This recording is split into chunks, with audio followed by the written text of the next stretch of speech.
Por que a educação brasileira insiste na carniça da BNCC? Este é o Visão Libertária, sua fonte de informações descentralizadas e distribuídas. O Brasil tem definida uma Base Nacional Comum Curricular, BNCC, que impõe diretrizes a serem seguidas em escolas de todo o país, sejam públicas ou privadas. Não importa se o colégio é bilíngue ou se inclua conteúdos melhores, tais conteúdos devem ser algo extra. A escola deve usar, no mínimo, a grade curricular determinada pelo MEC. Além da predominância de visão socialista dos professores em sala de aula, a BNCC interfere e muito na grade curricular das escolas. O objetivo desse programa é unificar o conteúdo aos estudantes, para, segundo o Estado, garantir os princípios democráticos de inclusão das crianças e adolescentes. E isso funciona. Não que seja bom. Funciona ao uniformizar, tornando o ensino igualmente ruim para todos. Isso permeia todo um sistema falido de educação escolar que só se preocupa com o ensino, mas não com o aprendizado. Será que em algum momento o brasileiro já esteve livre de grade curricular unificada? Lá no Brasil colonial, o ensino, principalmente de alfabetização, era feito pelos jesuítas, que além de catequizarem os índios, tinham a obrigação de educar os filhos da elite colonial. Isso resultou em complicações óbvias. O conteúdo abordado era definido segundo os ideais católicos, e assim era único.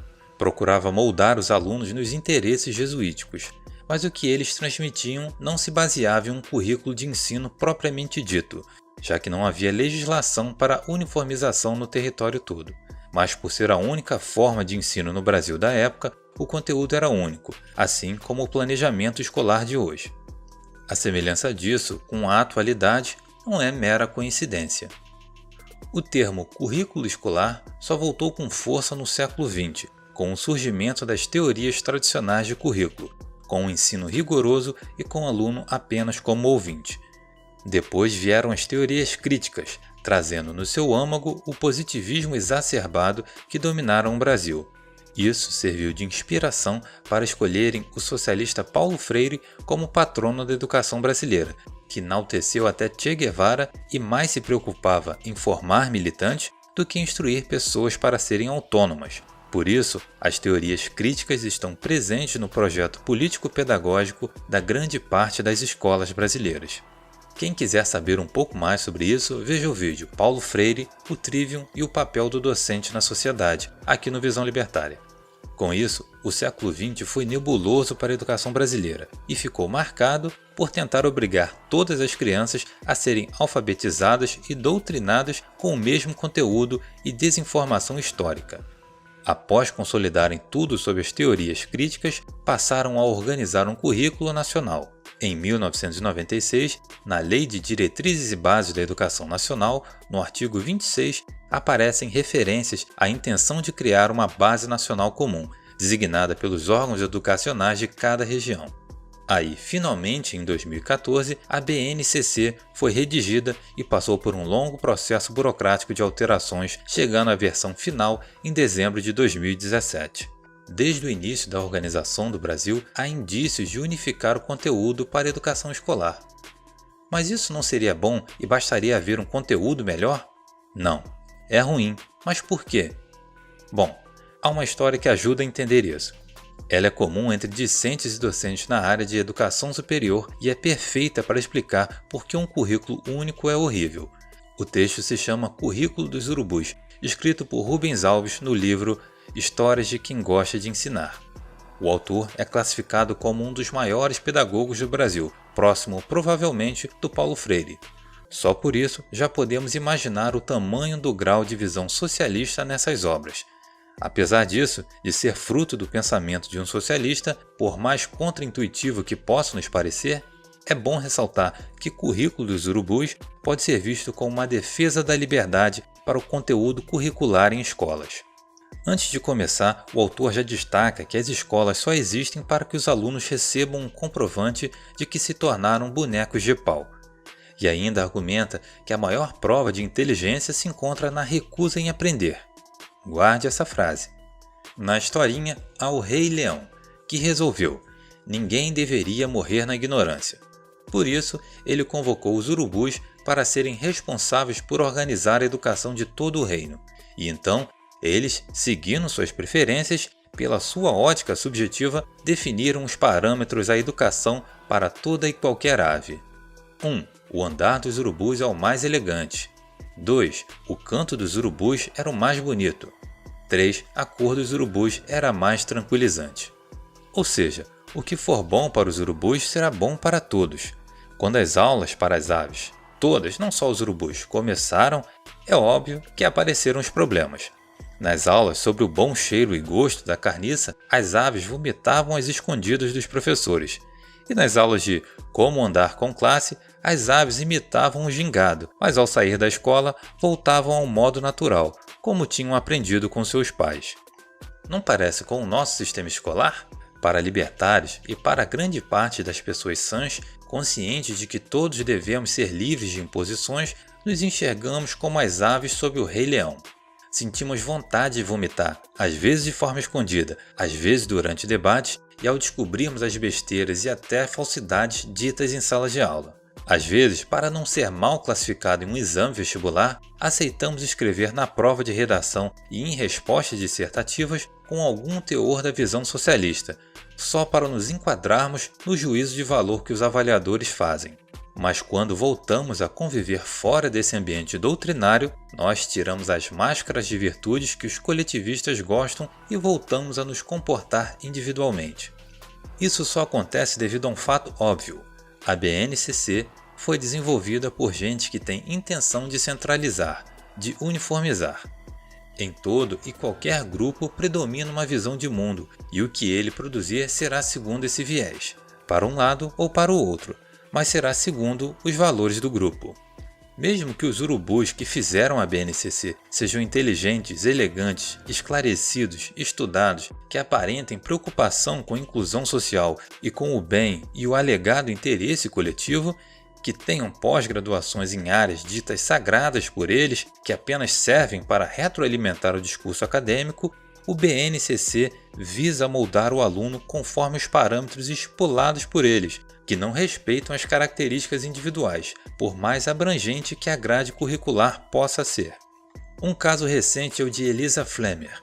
Ela ganhou destaque ao dizer que não achava suficientes nem adequados o método e o conteúdo que recebia em sala de aula, e que foi praticar homeschooling, estudar sozinha, após ter estruturado um roteiro para absorção e revisão. Ela foi classificada em 5º lugar no vestibular da FUVEST para cursar Engenharia Civil na Escola Politécnica da USP. Está de parabéns, só por isso o destaque é merecido, mas o caso foi repercutido na imprensa porque ela foi impedida pela justiça de se matricular. Alegaram que além de não ter certificação de cumprimento de ensino médio, não tem maturidade. Pois é, mas felizmente, sempre que o Estado impõe muros, o mercado fornece escadas. O final do começo dessa história foi feliz. Ela foi convidada para uma universidade dos Estados Unidos. Enquanto o Estado insiste em moldar quem não pode sair para se livrar das condições daqui, ele afasta pessoas brilhantes. Lá no canal Ancapsulo há alguns outros vídeos sobre esse tema. Disso, a gente abstrai os efeitos que a Base Nacional Comum Curricular causa em alunos como Elisa. É frustrante. Estudar algumas horas por dia em casa, seguindo a rotina que cada indivíduo ou de alguém que auxilie considere ser ideal, é a melhor forma de aprender e principalmente o conteúdo fica bem organizado. É necessário querer para realmente assimilar o conteúdo. É o propósito real a se buscar com o ensino. A gente se acostumou a misturar treinamento, educação, ensino e aprendizado, mas o que a escola nos dá, ou deveria, é treinamento e deveria se preocupar com o aprendizado. A educação também se aprende com a convivência escolar, mas a principal é familiar. Quando algo é enfiado goela abaixo, o máximo que os alunos fazem é decorar para se livrar da chatice, em vez de assimilar e aprender de verdade. Educação é diferente de ensino. A educação precisa de disposição para aprender, e aqui se tem apenas atenção ao ensino e pouca atenção ao aprendizado. Essa constatação é evidente ao chegar no mercado de trabalho, e o resultado é desanimador. Temos muitos profissionais que não sabem escrever nem interpretar bem o que leem, e que não sabem usar lógica. Há faculdades aqui cujos cursos não contemplam, por exemplo, biologia, química e física, que após cruzarem os desempenhos de cada vestibulando que terminou o curso, deixaram de cobrá-los no vestibular, mas que para com outras disciplinas, principalmente português, matemática, redação, são super exigentes. No caso de carreiras mais abrangentes, é diferente e ainda mais importante que cada aluno saiba usar a interdisciplinaridade e não apenas decore datas e lugares. Isso é uma das principais razões para confirmar que o aumento de gastos estatais na educação é inócuo, faz zero diferença. Os governos aqui insistem em pôr mais dinheiro sempre quando algo piorou após ter recebido mais dinheiro. Quem é honesto e ingênuo entende que o Estado é apenas teimoso nisso. Mas quem entendeu o que o Estado é, sabe que isso é mais um meio de justificar mais demanda por dinheiro expropriado de todos nós. Cansamos de ver que quanto mais mal alguma coisa se sai nas avaliações, mais dinheiro ela pede e recebe. Com hospitais é igual. É a receita para incentivar a incompetência. Investir em um sistema que aprisiona os alunos e os estimula a decorar e não aprender é algo burro e piora as novas gerações. Só o livre mercado, com liberdade de associação entre quem precisa e quem pode prestar um bom serviço, é que pode melhorar a sociedade. Os pais das crianças e adolescentes devem poder escolher a grade curricular para a formação básica e ninguém mais deve se intrometer nisso.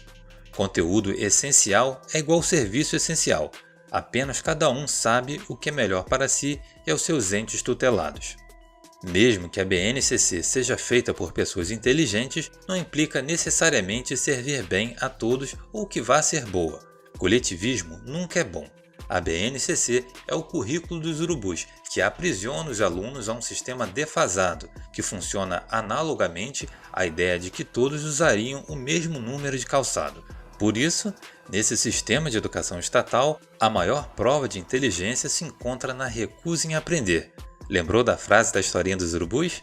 Ou ao menos aprender conteúdo útil, adequado e fingir adesão ao conteúdo inútil, principalmente ao proselitismo, como faziam todas as outras aves, cada uma com suas peculiaridades, apesar de terem que mostrar que seguiam os princípios escolares dos urubus.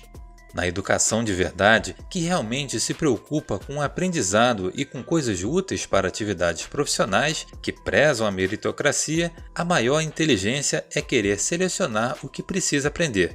Aprenda o que é dinheiro para entender Bitcoin. Estude sobre sobrevivencialismo, autodefesa, lógica, economia da escola austríaca. Aprenda a regular sua preferência temporal, a investir. Conheça os princípios éticos do libertarianismo e da propriedade e tudo mais que considere importante para a sua vida. Isso sim fará a diferença em um futuro próximo para expulsarmos os urubus de vez.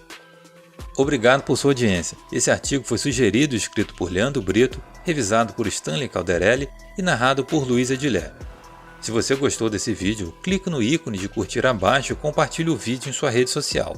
Se você deseja ser notificado de outros vídeos, se inscreva e clique no ícone de campainha. Até a próxima!